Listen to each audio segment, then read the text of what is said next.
किनारे पुराना पीपल का पेड़ खड़ा था। शाम ढल रही थी। हवा में मिट्टी की सौंधी खुशबू थी, लेकिन शांतो और मोहन के मन में खुशबू नहीं, बस थकान थी, हार थी और बीते समय की कसक। दोनों सूखी मेड़ पर बैठे थे। सामने फैला खेत कभी हरा भरा रहा था, आज वैसा ही बेजान लग रहा था जैसा उनका मन। शांतो, कभी सोचा था जिंदगी यहां तक ले आएगी? बचपन में तो लगता था बड़ा होकर राजा बनेंगे। देख, आज खेत में बैठकर आंसू गिन रहे हैं। हाँ मोहन, याद है वो दिन जब स्कूल से भागकर इसी खेत में आकर खेलते थे। तब धूप भी मीठी लगती थी और थकान नाम की चीज थी ही नहीं। कैसे भूल सकता हूं? तू हमेशा आगे आगे भागता था और मैं पीछे से चिल्लाता था, रुक शांतो, गिर जाएगा। आज देख, अब कोई किसी को रोकने वाला भी नहीं रहा। शांत तो चुप हो गया। कुछ पल खेत की मिट्टी को देखता रहा, जैसे उसी में बीते साल दबे हों। बचपन कितना सस्ता था मोहन। खुश रहने के लिए बस एक कंचा, एक लट्टू और माँ की आवाज काफी थी। अब सब कुछ है, फिर भी कुछ नहीं है। माँ जब याद आती है ना, तो लगता है काश एक बार फिर डांट ही खा लूं। आज कोई डांटने वाला नहीं, बस कर्ज है, जिम्मेदारियां हैं और नींद उड़ाने वाले ख्याल। याद है जब पहली बार खेत में हल चलाया था? हाथों में छाले पड़ गए थे, फिर भी हंस रहे थे। सोचा था यही खेत हमें बड़ा आदमी बनाएगा। और आज वही खेत हमसे पूछ रहा है, अब क्या करोगे? फसल उगती नहीं, सपने सूख गए और लोग कहते हैं हिम्मत रखो। मोहन, कभी कभी लगता है हम जिंदगी से नहीं हारे, जिंदगी हमसे थक गई है। हमने बहुत सह लिया। सच कहूं, आज अगर तू साथ ना होता तो शायद मैं खुद से बात करना भी छोड़ देता। बचपन में दोस्ती खेल थी, आज दोस्ती सहारा है। दोनों चुपचाप बैठे रहे। दुख अभी भी था, लेकिन उस दुख के बीच कहीं एक पुरानी उम्मीद फिर से सांस ले रही थी, बचपन की तरह, सादगी से, बिना शोर के।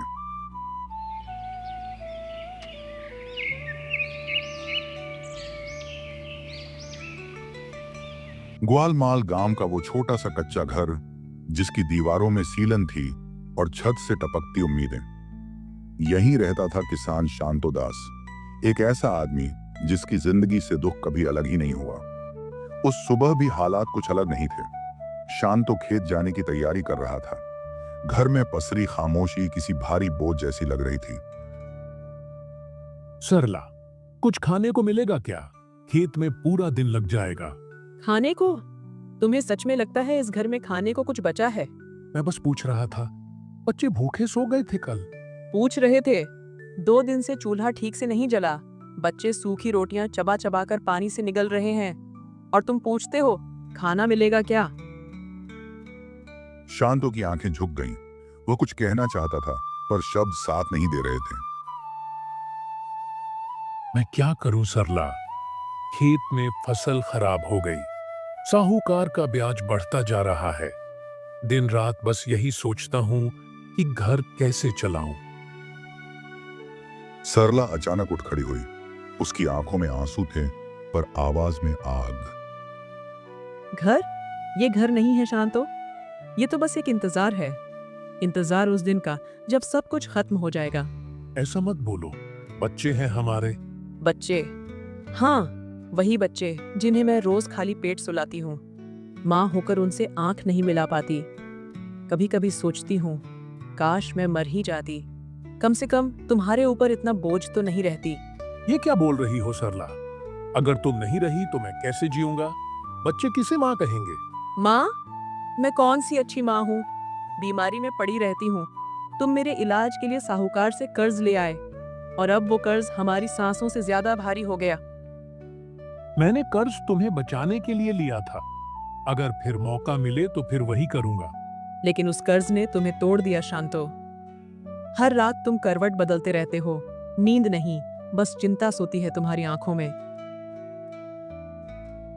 हाँ, डर लगता है मुझे। डर इस बात का कि कहीं एक दिन साहूकार आकर हमारी झोपड़ी भी न ले जाए। डर इस बात का कि बच्चों की पढ़ाई अधूरी न रह जाए, डर इस बात का कि मैं एक दिन सबके सामने एक हारा हुआ आदमी साबित न हो जाऊं। तुम हारे नहीं हो शांतो, तुम बस बहुत थक गए हो। दोनों कुछ देर तक चुप बैठे रहे। बाहर धूप निकल चुकी थी, पर घर के अंदर अब भी अंधेरा था। मुझे खेत जाना होगा, शायद आज मेहनत कुछ रंग ले आए। सरला ने उसकी तरफ देखा। आंखों में डर था, पर साथ ही एक छोटी सी उम्मीद भी। शाम को जल्दी आ जाना, आज बच्चों के साथ बैठकर बातें करनी है। शांतो ने सिर हिलाया। दरवाजे से बाहर निकलते वक्त वो पलटा। सरला, चाहे हालात कितने भी बुरे हों, हम टूटेंगे नहीं। हम गरीब हो सकते हैं, पर एक दूसरे के बिना तो बिल्कुल भी नहीं। सरला ने आंचल से आंसू पोंछे, धीमी आवाज में बोली। बस यही बात मुझे जिंदा रखती है शांतो, वरना दुख तो कब का मार चुका होता।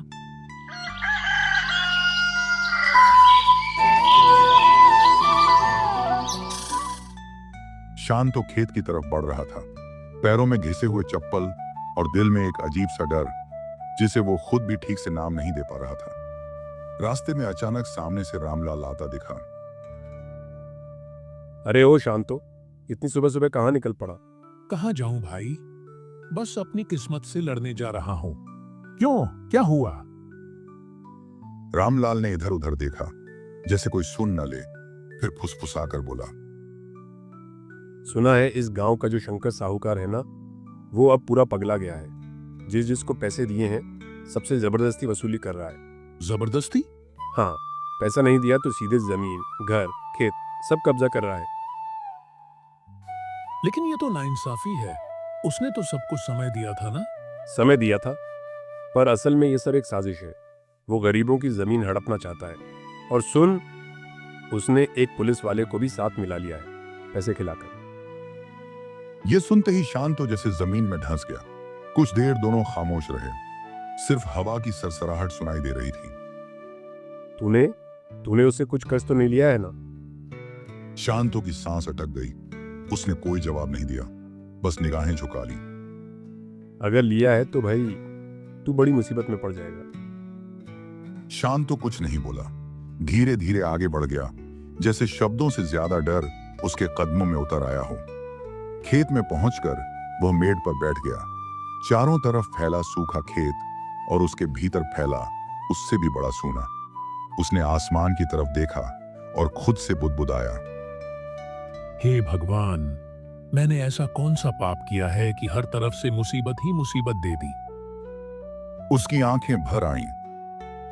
पहले फसल बर्बाद, फिर बीमारी, फिर साहूकार का कर्ज, और अब ये डर कि घर भी हाथ से चला जाएगा। उसकी आवाज कांपने लगी। वो घर ही तो एक सहारा है भगवान।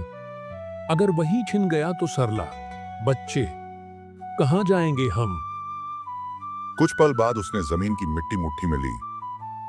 खेत तो पहले ही बिक चुका, अब बस यही छप्पर बचा है, और उस पर भी साहूकार की नजर है।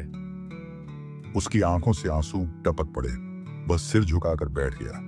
तभी पीछे से आवाज आई। अरे शांतो, आज इतना बुझा बुझा क्यों है रे? वो था उसका दोस्त मोहन। शांतो ने उसे देखा और जैसे दिल का बांध टूट गया। उसने सारी बात कह दी। साहूकार का डर, घर छिन जाने का खौफ, सरला की बीमारी, बच्चों की भूख, सब कुछ। मोहन ध्यान से सुनता रहा, फिर बोला, देख शांतो, रोने से कुछ नहीं होगा। एक काम कर, जमींदार के पास जा। जमींदार? हाँ, उनसे कुछ पैसे उधार मांग। साहूकार का कर्ज चुका दे पहले, कम से कम घर तो बचेगा। डर लगता है मोहन, हर किसी के सामने हाथ फैलाते फैलाते अब खुद से नजर नहीं मिला पाता। जिंदगी में सबसे बड़ा पाप ये नहीं कि तू गरीब है, सबसे बड़ा पाप ये होगा अगर तू हार मान ले। यह बात शांतो के दिल में उतर गई। वो उठ खड़ा हुआ, धीमी लेकिन पक्की आवाज में बोला, ठीक है, मैं कोशिश करूंगा। और फिर वह घर की तरफ चल पड़ा। इस बार कदमों में डर था, पर साथ ही एक छोटी सी उम्मीद भी। शांतो जब घर पहुंचा तो घर की देहरी पर खड़ी सरला का चेहरा देखकर उसका दिल बैठ सा गया। ओ जी, सब कुछ अनर्थ हो गया। क्या हुआ सरला? इतनी घबराई हुई क्यों लग रही हो? वो साहूकार आया था, कह गया है कल तक पूरा पैसा चाहिए, नहीं तो ये घर जब्त कर लेगा। शांतो कुछ पल चुप रहा, फिर उसने खुद को संभालते हुए कहा, सरला, चिंता मत करो, मैं अभी जमींदार के पास जाता हूँ, कुछ पैसे उधार लेकर आ जाऊंगा। वो जमींदार उधार देगा? दे या न दे, कोशिश तो करनी ही होगी ना। वो बिना देर किए सीधा जमींदार के बड़े से मकान पहुंचा। दरवाजे पर खड़े होकर हाथ जोड़ते हुए बोला, जमींदार जी, मुझे कुछ पैसों की बहुत जरूरत है, मैं बहुत जल्द लौटा दूंगा, बस इस बार मेरी लाज रख लीजिए। जमींदार ने ऊपर से नीचे तक देखा, फिर तिरस्कार से हंस पड़ा। तेरे जैसे भिखारी को मैं पैसे देकर क्या करूं? ना तुझसे खेती होती है, ना कोई ढंग का काम, तू तो किसी काम का नहीं है। शब्द तीर की तरह शांतो के दिल में उतर गए। वो कुछ नहीं बोला, बस चुपचाप वहां से लौट आया, लेकिन इस बार घर की तरफ नहीं। उसके कदम उसे ले गए सिद्ध मंदिर की तरफ। पुराना मंदिर, टूटी सीढ़ियां और भगवान की मूर्ति के सामने घुटनों के बल बैठा हुआ शांतो। वो रोते रोते बोला, हे प्रभु, अब तो बस आप ही बचे हो। सब कुछ सह लिया, गरीबी, बीमारी, अपमान, लेकिन मेरे बच्चों का घर मत छीनना। उसकी सिसकियां मंदिर की दीवारों से टकराकर और भारी हो रही थीं। तभी पीछे से एक शांत गूंजती हुई आवाज आई, इतना मत रो बेटा। शांतो ने चौंक कर पीछे देखा। वहां एक साधु बाबा खड़े थे, सफेद दाढ़ी, आंखों में अजीब सी रोशनी। तूने बहुत सह लिया है शांतो, ईमानदारी से मेहनत की, अब उसका फल मिलने का समय आ गया है। उन्होंने अपनी जादुई छड़ी से एक छोटा सा मटका निकाला। इसे घर ले जा और वहीं खोलना। शांतो की आंखों में आंसू और विश्वास दोनों थे। बाबा, आपका एहसान कभी नहीं भूलूंगा। घर पहुंचते ही सरला दौड़कर आई। क्या हुआ, पैसे मिले? पैसे नहीं मिले सरला, लेकिन शायद किस्मत मिल गई। वो उसे अंदर ले गया। मटका बीच में रखा गया। दोनों की सांसें थमी हुई थीं। जैसे ही ढक्कन खुला, अंदर से चमक उठा सोना, चांदी, गहने। सरला की आंखें भर आईं, खुशी से, राहत से। शांतो कांपती आवाज में बोला, ये खजाना भगवान का दिया हुआ है, इसे हम लालच में नहीं, इंसानियत में इस्तेमाल करेंगे।